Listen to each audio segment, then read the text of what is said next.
Segunda parte. A parte mais negra da noite. Há uma outra imagem e em seguida a descrição. Título da obra: Uma Noite Esquecida. Artista: Samantha Benning. Data: 2014. Suporte: acrílico sobre tela, em madeira. Origem: cedido pela Lisette Price Gallery, Nova York. Descrição: uma peça bastante monocromática, com a tinta aplicada numa topografia de pretos, tons de carvões e cinzentos. 7 pequenas pintas brancas destacam-se no fundo. Contexto: apresentando-se em geral como uma peça isolada, este quadro também serve de frontispício a uma série em curso intitulada Eu Admiro Vocês de Longe, em que Benning imagina a família, amigos e amantes como repetições distintas do céu. Valor estimado: $11.500. Nova York, 12 de março de 2014. Capítulo 1. Henry Strauss regressa à loja. Bea voltou a instalar-se na cadeira de couro gasta, com um livro de arte reluzente aberto no colo. Aonde você foi? Ele olha para trás pela porta aberta e franze o senho. A lugar nenhum. A garota dá de ombros, folheando as páginas do guia de arte neoclássica que não tem a menor intenção de comprar.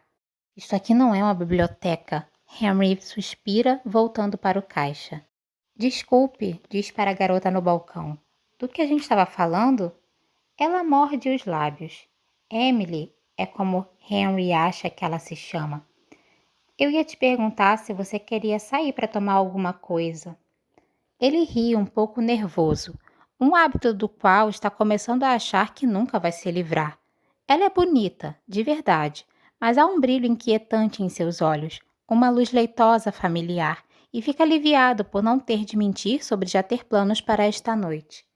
Fica para outro dia, diz ela com um sorriso. Fica para outro dia, repete ele enquanto a garota pega o livro que comprou e vai embora. A porta mal se fechou quando Bea solta um pigarro. Que foi? Pergunta ele sem se virar. Você podia ter pedido o telefone dela. A gente tem planos, retruca batendo os ingressos contra o balcão.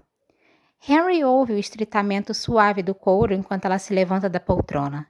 Quer saber a coisa mais legal sobre os planos? Diz Bea, colocando um dos braços ao redor do seu ombro. É que você pode remarcar alguns para outro dia. Henry se vira e pousa as mãos na cintura dela, e os dois ficam de frente um para o outro como adolescentes desconfortáveis em um baile da escola, com os braços formando círculos amplos, como se fossem redes ou algemas. Beatrice Helen, repreende ele. Henry Samuel? Ficam ali parados no meio do sebo, dois jovens de 20 e poucos anos em um abraço pré-adolescente. E talvez há algum tempo, Bea teria insistido um pouco mais e dado uma palestra sobre encontrar alguém novo, sobre merecer ser feliz de novo, mas eles têm um acordo. Ela não fala sobre Tabitha e Henry não fala sobre a professora. Todo mundo tem inimigos mortos em combate, todo mundo tem cicatrizes de guerra. Com licença, diz um senhor de idade, parecendo genuinamente lamentar a interrupção. Ele ergue um livro e Henry sorri, quebrando a corrente e abaixando-se para voltar ao seu lado do balcão e registrar a venda. Bea pega o ingresso de cima da mesa e diz que vai encontrá-lo no teatro. Ele se despede com um aceno de cabeça e o senhor segue seu caminho. O restante da tarde passa como um borrão tranquilo de estranhos gentis. 5 minutos para as 6 da tarde, Henry vira a placa na porta e começa a fazer os preparativos para fechar a livraria. A última palavra não é dele, mas poderia ser. Faz semanas que não vê a dona do sebo, Meredith, que passa os anos de aposentadoria viajando o mundo afora às custas do seguro de vida do marido falecido. Uma mulher no outono da vida permitindo-se uma segunda primavera. Henry coloca uma concha de ração no potinho vermelho atrás do balcão para livro, o velho gato do sebo, e, um segundo depois, uma cabeça alaranjada maltrapilha surge entre os folhetos da seção de poesia. O gato gosta de escalar para atrás das pilhas de livros e ficar dormindo dias a fio. Os únicos sinais de sua presença são o pote vazio e a surpresa ocasional de um cliente quando depara com um par de olhos amarelos imóveis no fundo das prateleiras. Livro é o único ser que está há mais tempo que Henry na livraria. Ele trabalha na Última Palavra há 5 anos. Começou quando ainda era um estudante de teologia na pós-graduação. A princípio era só um trabalho de meio período, uma maneira de complementar a bolsa da universidade, mas depois ele se formou e continuou no sebo. Sabe que deveria arrumar outro emprego porque o salário é péssimo e ele tem 21 anos de educação formal e cara, e porque, é óbvio, continua ouvindo a voz do irmão David, exatamente igual à do pai, perguntando com tranquilidade qual é o futuro deste trabalho e se Henry pretende mesmo passar o resto da vida assim. Mas ele não sabe o que mais poderia fazer e não consegue se convencer a sair do emprego. É a única coisa em que ainda não fracassou. E a verdade é que adora o sebo. Adora o cheiro dos livros, o peso constante dos volumes nas estantes, a presença dos títulos antigos e a chegada dos lançamentos, e o fato de que sempre vai haver leitores em uma cidade como Nova York. Bia insiste em que todo mundo que trabalha em uma livraria quer ser escritor, mas Henry nunca sonhou em se tornar romancista. É óbvio que já tentou escrever uma coisa ou outra, mas nunca deu muito certo. Não consegue encontrar as palavras, a história, a voz. Não tem ideia do que poderia acrescentar a tantas prateleiras. Henry preferiria ser um guardião de histórias a um contador de histórias. Ele apaga as luzes, pega o ingresso e o casaco e vai para a peça de hobby. Henry não teve tempo para trocar de roupa. A peça começa às 7 horas e a última palavra fecha às 6. De qualquer jeito, não sabe muito bem qual seria o código de vestimenta para um espetáculo alternativo sobre fadas encenado na rua Beverly. Então, continua com a calça jeans azul escura e o suéter surrado. É o estilo que Bia gosta de chamar de bibliotecário chique. Mesmo que ele não trabalhe em uma biblioteca, um fato que ela parece incapaz de assimilar. Bia, por outro lado, está super na moda, como sempre, vestindo um blazer branco com as mangas dobradas até os cotovelos, com anéis finos de prata nos dedos e argolas do mesmo tipo, cintilando nas orelhas e dreads grossos enrolados em uma coroa acima da cabeça.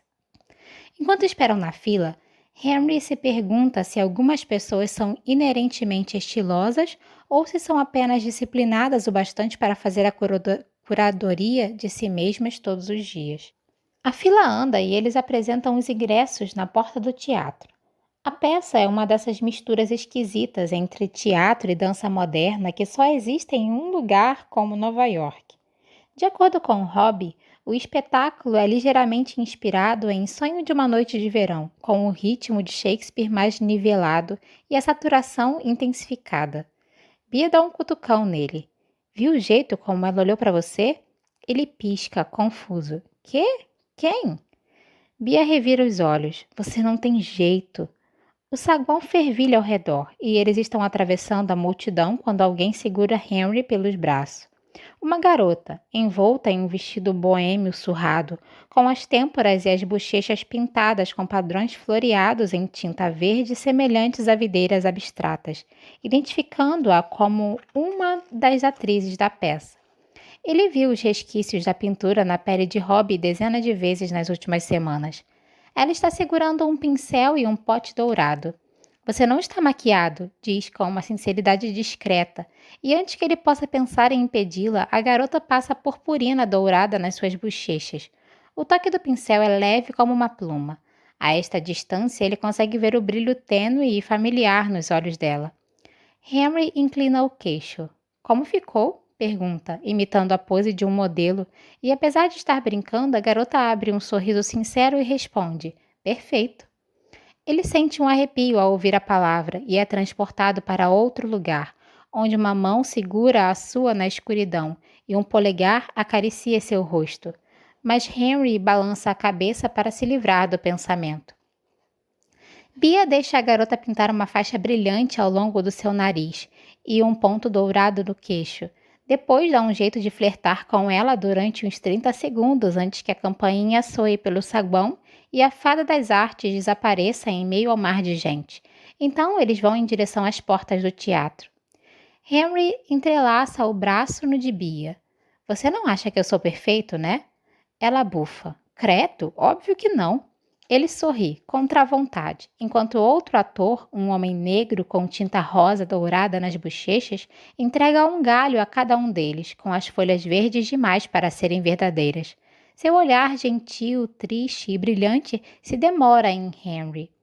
O grupo mostra os ingressos para a lanterninha, uma senhora de idade, com cabelos brancos e menos de 1,50 m de altura, que se apoia no braço de Henry para se equilibrar enquanto mostra a eles a fila correta. Quando os deixa, dá um tapinha no cotovelo dele e cambaleia de volta pelo corredor, murmurando: "Que rapaz simpático!" Henry verifica o número estampado no ingresso e eles deslizam até os 3 assentos perto do meio da fileira. O rapaz se acomoda, com Bia de um lado e o assento vazio do outro. O lugar estava reservado para Tabata, porque, como sempre, haviam comprado os ingressos meses antes, quando ainda estavam juntos, quando tudo era no plural, não no singular. Henry sente uma dor monótona se espalhar pelo peito e pensa que gostaria de ter gastado $10 em uma bebida. As luzes se apagam e as cortinas sobem, revelando um reino de cores neon e aço pintado com tinta spray. No meio de tudo está Robbie, acomodado em um trono, com a pose de um autêntico rei dos duendes. Seus cabelos estão penteados em um topete alto, com uma onda, e traços de tinta roxa e dourada esculpem suas feições até transformá-las em algo deslumbrante e exótico. No momento em que sorri, é muito fácil para Henry recordar como se apaixonou por ele quando tinham 19 anos, um caso de luxúria, solidão e sonhos distantes. Ao falar, a voz de Robbie é nítida como um cristal, projetando-se pelo teatro. Esta história é sobre deuses, anuncia.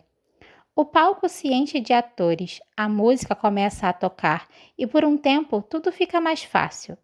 Por um tempo o mundo recua, tudo ao redor fica em silêncio e Henry desaparece. Ao fim da peça, há uma cena que vai ficar impressa nos recônditos da mente de Henry, exposta como a luz atrás de um filme fotográfico.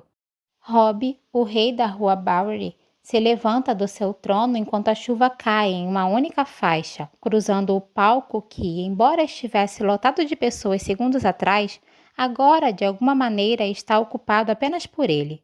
Robbie estende a mão, tocando de leve a cortina de chuva, que bifurca a partir dos seus dedos, do seu pulso e do seu braço, conforme ele avança centímetro a centímetro, até que o corpo inteiro fique debaixo da cascata. Ele inclina a cabeça para trás e a chuva lava a tinta dourada e a purpurina da sua pele, achatando a onda perfeita de cachos contra o crânio, apagando todos os traços de magia e transformando o príncipe arrogante e lânguido em um rapaz mortal, vulnerável e solitário. As luzes se apagam e por um longo momento o único som que se ouve no teatro é o da chuva. A torrente sólida se dissipa até adquirir o ritmo regular de um aguaceiro e então se transforma em um leve tamborilar de gotas sobre o palco. E por fim, silêncio. As luzes se acendem, o elenco sobe no palco e todo mundo aplaude. Bia assovia alto, mas ao olhar para Henry, a alegria se esvai do seu rosto. "O que foi? Parece que você está a ponto de desmaiar", diz. Ele engole em seco e balança a cabeça. Sente a mão latejando e quando baixa o olhar, descobre que cravou as unhas na cicatriz ao longo da palma da mão, arrancando uma camada de sangue fresco. "Henry?" "Eu tô bem", responde limpando a mão no assento de veludo. "Foi legal, foi muito bom." Ele se levanta e segue Bia para fora do teatro. A multidão se dispersa até que fiquem só os amigos e os membros da família esperando que os atores reapareçam. Contudo, Henry sente os olhares e a atenção mudando de direção como uma correnteza. Para onde quer que olhe, encontra um rosto amigável, um sorriso caloroso e às vezes algo mais. Robbie finalmente chega saltitando no saguão e abraça os dois. "Meus fiéis fãs", diz com um tom de contralto ressonante típico de um ator dramático. Henry bufa e Bea entrega a ele uma rosa de chocolate, uma velha piada interna que surgiu no dia em que Robbie reclamou por ter que escolher entre chocolates e flores. E Bea comentou que era dia dos namorados e que as flores eram um presente clássico para a apresentação de teatro. Mas Robbie disse que não era uma pessoa clássica e que, além do mais, e se ele estivesse com fome? Você estava ótimo, elogia Henry. E é verdade. Robbie é ótimo, sempre foi. Tem a tríplice combinação de talentos obrigatória, dança, música e teatro, para arranjar trabalho em Nova York. Ainda está a algumas quadras de distância da Broadway, mas Henry não tem a menor dúvida de que o amigo vai chegar lá. Ele passa a mão pelos cabelos de Robbie. Quando secos, são da cor de açúcar queimado, um tom tostado entre o castanho e o ruivo, dependendo da iluminação. Mas agora ainda estão úmidos por causa da última cena, e por um segundo Robbie se inclina na direção do toque, repousando o peso da cabeça na mão de Henry, que sente um aperto no peito e tem que relembrar ao seu coração que isto não é real, não mais. Henry dá um tapinha nas costas do amigo e Robbie endireita o corpo como se estivesse recuperado, renovado. Segura a rosa como se fosse um bastão e anuncia: é hora da festa. Henry costumava achar que as festinhas depois das peças só aconteciam após as últimas apresentações, como uma forma de o elenco se despedir. Mas há tempos descobriu que para o pessoal do teatro toda encenação é uma desculpa para comemorar, para abrandar a excitação aos poucos ou, no caso da turma de Robbie, para mantê-la no auge. É quase meia-noite e eles estão amontoados em um apartamento no terceiro andar em um prédio sem elevador na Soho, com as luzes baixas e a playlist de música de alguém vibrando através de um par de alto-falantes sem fio. O elenco se move no meio do lugar como o sangue pelas veias, como os rostos ainda pintados, mas sem os figurinos, presos entre seus personagens do palco e seus eus verdadeiros. Henry bebe uma cerveja morna e roça o polegar na cicatriz da sua palma, o que está rapidamente se tornando um hábito. Por um tempo, teve Bea para lhe fazer companhia. Bea, que prefere jantarzinhos a festas de teatro, talheres e diálogos, a copos de plástico e frases gritadas por cima da música alta. Uma conterrânea resmungona, encolhida pelos cantos com Henry, estudando a tapeçaria de atores como se estivessem em um dos seus livros de história da arte. Mas logo outra fada da rua Bowery a leva para longe e Henry a chama de traidora, embora tenha gostado de ver Bea feliz outra vez. Enquanto isso, Robbie está dançando no meio da sala, sendo, como sempre, o centro das atenções. Acena para que Henry se junte a ele, mas Henry balança a cabeça, ignorando a atração, a gravidade que o puxa, os braços abertos aguardando o fim da queda. Quando estava na pior, eles eram o par perfeito, as diferenças entre os dois puramente gravitacionais. Robbie sempre dava um jeito de se manter pairando na superfície, enquanto Henry desabava no chão. Oi, lindo!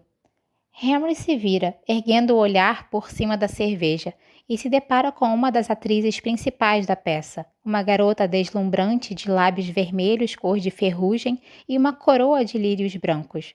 Suas bochechas estão cobertas de purpurina dourada aplicada com stencil para parecer grafite. Está olhando para ele com um desejo tão ostensivo que Henry deveria se sentir desejado, deveria sentir algo além de tristeza, solidão e confusão. Beba um drink comigo. Seus olhos azuis cintilam enquanto ela lhe estende uma pequena bandeja com 2 doses de bebida com algo pequeno e branco dissolvido no fundo. Henry pensa em todas as histórias que já ouviu sobre aceitar comida e bebida das fadas, mas mesmo assim pega o copo. Bebe, e a princípio sente apenas a doçura e a ardência suave da tequila, mas logo o mundo começa a ficar um pouco distorcido. Quer se sentir mais leve e alegre, mas sua visão escurece e Henry sente uma tempestade se aproximando. Tinha 12 anos de idade quando a primeira tempestade caiu sobre ele. Não estava preparado. Em um dia, o céu estava azul, no outro, as nuvens estavam baixas e densas, e no seguinte o vento começou a soprar e o temporal desabou.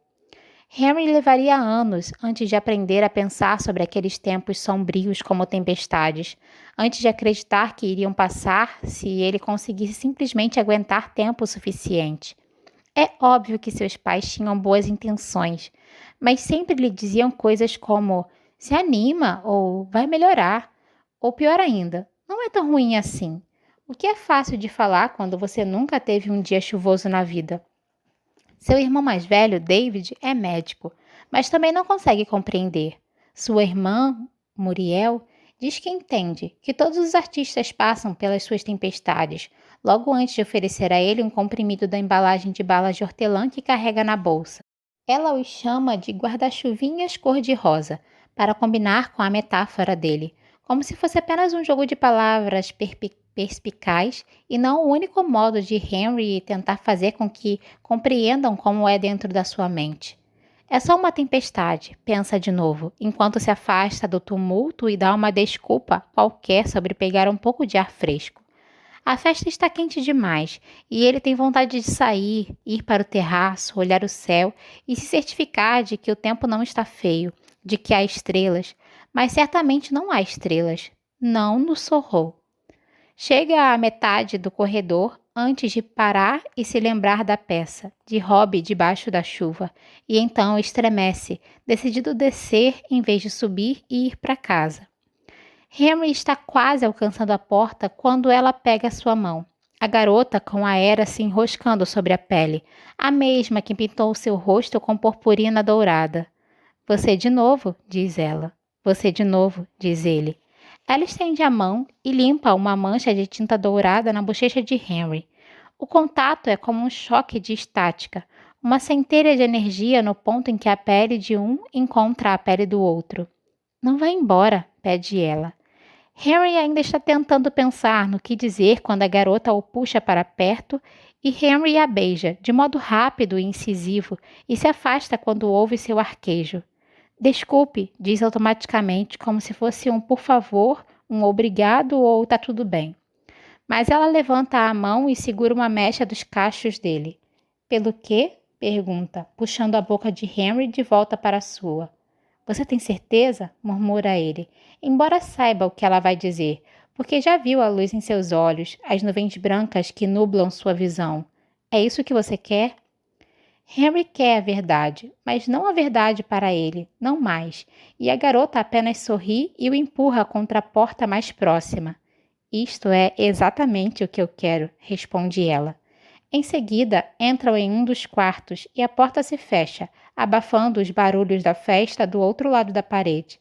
Ela pressiona a boca na dele e ele não consegue ver os olhos dela no escuro, então fica mais fácil acreditar que é real. E por um tempo, Henry desaparece. Nova York, 12 de março de 2014. Capítulo 2. Adi caminha em direção à área nobre da cidade, lendo a Odisseia sob a luz dos postes de iluminação. Faz tempo que não lê nada em grego, mas a cadência poética do poema épico a leva de volta para o ritmo da língua antiga. Quando finalmente avista o edifício Baxter, está meio imersa nas imagens do navio em alto mar, ansiosa por uma taça de vinho e um banho quente, e fadada a não conseguir nenhum dos dois. Chegou na hora certa ou na hora errada, dependendo de como você encare a situação. Adi dobra a esquina na rua 56 no momento exato em que um sedã preto estaciona na frente do Baxter e James Sinclair salta para o meio-fio. Está de volta das filmagens, bronzeado e aparentemente feliz, usando óculos escuros apesar de já ser noite. Adi diminui o ritmo e para de andar. Paira do outro lado da rua enquanto o porteiro o ajuda a tirar as malas do carro e carregá-las para dentro do prédio. Merda, resmunga baixinho conforme sua noite vai por água abaixo. Já era o banho de espuma, já era a garrafa de Merlot. Suspira e volta para o cruzamento, tentando decidir o que fazer. À esquerda, o Central Park se estende como um tapete verde escuro no centro da cidade. À direita, Manhattan se eleva em linhas irregulares, quarteirões de arranha-céus lotados de pessoas desde Midtown até o Financial District. Ela pega à direita, descendo em direção ao West Village. Seu estômago começa a roncar e na segunda avenida ela se depara com um jantar. Um jovem desmonta da bicicleta no meio-fio, tira um pedido da bolsa térmica atrás do assento e leva a sacola plástica rapidamente ao prédio. Adi se aproxima da bicicleta com discrição e vasculha a bolsa. É comida chinesa. Adivinha pelo tamanho e formato das embalagens, com as extremidades de papel dobradas e fechadas em cabos de metal finos. Pega uma caixinha e um par de hashis descartáveis e escapole antes mesmo que o cliente na portaria pague a refeição. Houve uma época em que se sentia culpada por roubar, mas a culpa, como tantas outras coisas, se desgastou com o tempo, e embora ela não possa morrer de fome, a sensação ainda lhe dói, como se fosse capaz de matá-la. Ade continua em direção à Avenida C, levando bocados do Leman à boca enquanto suas pernas a levam pelo Village até um prédio de tijolos de porta verde. Ela joga a caixinha vazia numa lata de lixo na esquina e alcança a entrada do edifício no momento exato em que um homem está saindo da portaria. Ela sorri para ele, que lhe devolve o gesto, enquanto segura a porta para Ade entrar. Lá dentro, ela sobe os 4 lances de degraus estreitos até a porta de aço no topo. Estende o braço e tateia a soleira empoleirada à procura de uma pequena chave prateada, descoberta no outono passado, quando ela e uma amante voltaram para casa aos tropeços, numa confusão de braços e pernas pelas escadas. Os lábios de Sam fechados sob o seu maxilar, os dedos sujos de tinta da garota deslizando pela cintura embaixo da sua calça jeans. Para Sam, era um momento raro de impulsividade. Para Ade, era o segundo mês de um caso de amor. Um caso tórrido, sem dúvida, mas só porque o tempo é um luxo ao qual ela não pode se permitir. É óbvio que sonha com manhãs preguiçosas acompanhadas de uma xícara de café, com pernas jogadas sobre o colo, piadas internas e risadas espontâneas, mas esses aconchegos vêm com a familiaridade. Não podem se conhecer aos poucos, conter o desejo, nutrir uma intimidade por dias, semanas, meses. Não elas. Então, embora anseie pelas manhãs, Ade se contenta com as noites, e se não puder ser amor, pelo menos que não seja solitário. Ela fecha os dedos em volta da chave e o metal arranha de leve a soleira da porta, enquanto é tirado do esconderijo. Ade consegue destrancar a fechadura velha e enferrujada na terceira tentativa, como na primeira noite, mas então a porta se abre de supetão e ela sai no terraço do edifício. Uma brisa sopra forte e ela enfia as mãos nos bolsos da jaqueta de couro enquanto atravessa até o outro lado. Está vazio, exceto por um trio de cadeiras de jardim com imperfeições particulares. Uma possui o assento torto, outra fica presa em variadas posições de reclinação e a última tem um dos braços quebrado e dependurado. Ao lado delas há uma caixa térmica manchada e um cordão de lâmpadas coloridas pendurado entre o varal de roupas, transformando o terraço em um oásis maltrapilho e desgastado pelo mau tempo. É tranquilo ali em cima, não silencioso. Isso é algo que ela ainda não encontrou em uma cidade. Algo que está começando a achar que se perdeu, em meio às ervas daninhas do velho mundo, mas tão tranquilo quanto é possível naquela área de Manhattan. Mesmo assim, não é o mesmo tipo de quietude que a deixou sufocada no apartamento de James, a quietude interna e vazia dos lugares grandes demais para uma pessoa só. É uma quietude orgânica, repleta de vozes distantes, buzinas de carros e som estéril reduzido até virar uma música ambiente. Um muro baixo de tijolos cerca o terraço e Ade se debruça sobre ele, repousando os cotovelos e contemplando o horizonte, até que o edifício desapareça e tudo que consiga ver são as luzes de Manhattan traçando desenhos no céu vasto e sem estrelas. Ade sente falta das estrelas. Em 1965, conheceu um rapaz que, depois de ouvir isso, a levou de carro para um lugar a 1 hora de Los Angeles, só para ver as estrelas. Ela lembra como o rosto dele brilhou de orgulho quando estacionou o carro no escuro e apontou para o céu. Ade ergueu a cabeça e olhou para a parca oferenda, a diminuta série de luzes no céu, e um sentimento surgiu em seu interior, uma tristeza profunda, como uma perda. E pela primeira vez no século sentiu falta de Vignon, de casa, de um lugar onde as estrelas eram tão brilhantes que formavam um rio, uma torrente de luz roxa e prateada sobre a escuridão. Agora ergue o olhar sobre os telhados e se pergunta se depois de todos estes anos a escuridão ainda a está vigiando, mesmo depois de tanto tempo. mesmo depois de ele dizer certa vez que não acompanhava todas as vidas porque o mundo era grande e cheio de almas e ele tinha muito mais o que fazer do que ficar pensando nela. A porta do terraço abre com um baque e um pequeno aglomerado de pessoas surge. 2 caras, 2 garotas e Sam. Vestida com um suéter branco e calças jeans cinza claro, o corpo parecido com uma pincelada, longilíneo, esbelto e resplandecente contra a penumbra do terraço. Seus cabelos estão mais compridos, com os cachos loiros e rebeldes escapando de um coque bagunçado. Manchas de tinta vermelha salpicam os antebraços onde as mangas estão arregaçadas, e Ade se pergunta, quase sem perceber, em que estaria trabalhando. Sam é pintora, de quadros abstratos na maior parte. Seu apartamento já é pequeno, fica menor ainda com as pilhas de telas encostadas nas paredes. É chamada pelo apelido, curto e fácil, e só usa a Samantha para assinar os quadros terminados e a coluna de seus amantes no meio da noite. Os outros 4 cruzam o terraço, formando um círculo barulhento. Um dos caras está no meio de uma história, mas Sam fica um passo atrás, com a cabeça erguida para o céu para apreciar o ar gélido da noite. E Ade pensa que gostaria de ter uma distração, uma âncora que a impedisse de ser atraída pela gravidade natural da órbita de Sam. E ela tem, a Odisseia.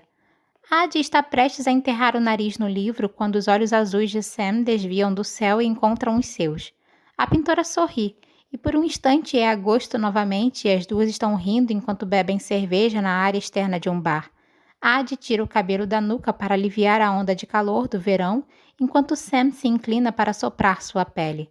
Depois é setembro, e ambas estão deitadas na cama desfeita da artista, com os dedos entrelaçados nos lençóis e os corpos entre si, enquanto a boca de Ade desliza pela calidez misteriosa entre as pernas de Sam. O coração de Ade bate forte enquanto a garota se afasta do grupo e anda casualmente na sua direção. Desculpe interromper. Ah, não tem problema, responde Ade, forçando-se a desviar o olhar como se estivesse estudando a cidade, embora Sam sempre a fizesse se sentir como um girassol, inclinando-se sem perceber na direção de sua luz. Hoje em dia todo mundo está sempre olhando para o chão, pondera Sam. É legal ver alguém olhando para o céu. O tempo recua. Ela disse a mesma coisa quando se conheceram, e no 6º encontro, e no 10º, mas não é só uma cantada. Sam possui o olhar de uma artista, presente e perscrutador, do tipo que estuda seu modelo e enxerga algo além das formas. Ade se vira de costas, esperando o som de passos se afastando, mas ouve o estalo de um isqueiro e logo Sam está a seu lado, com uma mecha loira platinada dançando no canto de seus olhos. Ela se rende e a olha de relance. Posso roubar um? Pergunta, apontando para o cigarro com a cabeça. Sam sorri. Pode, mas não precisa. Ela tira outro cigarro do maço e o estende, junto com o isqueiro azul neon. Ade aceita, coloca o cigarro entre os lábios e desliza o polegar pelo acendedor. Por sorte, a brisa está forte e ela tem uma desculpa para o fato de que a chama se apague repetidas vezes. De novo, de novo, de novo. Aqui. Sam se aproxima, com o ombro roçando o de Ade, enquanto se interpõe para bloquear o vento. Ela tem o cheiro dos cookies de gotas de chocolate que o vizinho assa toda vez que está estressado, do sabonete de lavanda que usa para tirar a tinta dos dedos, do condicionador de coco que deixa nos cabelos durante a noite. Ade nunca gostou do sabor do tabaco, mas a fumaça esquenta seu peito e lhe dá algo para fazer com as mãos, algo em que se concentrar além de Sam. As duas estão tão próximas que os hálitos se misturam no ar, condensando. Sam estende a mão e toca uma das sardas da bochecha direita de Ade, como fez no dia em que se conheceram, um gesto tão simples e ainda assim tão íntimo. Você tem estrelas, diz, e Ade sente o peito apertado e dolorido outra vez. Déjà vu, déjà si, déjà vécu. Tem de lutar contra o impulso de reduzir a distância entre elas, de acariciar a curva do pescoço de Sam, de pousar a mão em sua nuca, onde sua palma encaixa tão bem. Permanecem em silêncio, soprando nuvens de fumaça pálida, com os outros 4 rindo e gritando atrás delas, até que um dos caras, Eric, Aaron, chama Sam, e de repente ela se afasta, voltando para o outro lado do terraço. Ad luta contra a vontade de prendê-la e não a deixar ir embora, outra vez. Mas deixa. Fica debruçada sobre o muro baixo e ouve a conversa deles sobre a vida, sobre envelhecer, sobre listas de desejos e mais decisões, até que uma das garotas exclama: Merda, a gente vai se atrasar! E do nada terminam as cervejas, apagam os cigarros e se encaminham para a porta do terraço, recuando como a maré. Sam é a última a ir embora. Ela diminui o passo, olha de relance por cima do ombro, lançando um último sorriso para Ad antes de entrar. E Ad sabe que poderia alcançá-la se desse uma corridinha. Sabe que poderia ganhar da porta que se fechava, mas não se mexe. O metal fecha com um baque. Ad desaba contra um muro de tijolos. Pensa que ser esquecida é um pouco como enlouquecer. Você começa a se perguntar o que é real, se você é real. Afinal, como algo que não é lembrado pode existir? É como aquele koan budista sobre a árvore que cai na floresta. Se ninguém a ouviu cair, será que aconteceu de verdade? Se uma pessoa é incapaz de deixar uma marca no mundo, será que existe? Adi apaga o cigarro no parapeito de tijolos e dá as costas para a linha do horizonte, indo em direção às cadeiras quebradas e à caixa térmica situada entre elas. Encontra uma única garrafa de cerveja flutuando no gelo quase derretido e gira a tampa, antes de afundar na cadeira menos danificada. Não faz muito frio e ela está cansada demais para sair à procura de outra cama. O brilho das lâmpadas coloridas é suficiente para enxergar, então Adi se recosta na cadeira de jardim, abre o volume da Odisseia e lê sobre terras longínquas, monstros e homens que nunca vão poder voltar para casa, até que o frio a embala e ela pega no sono.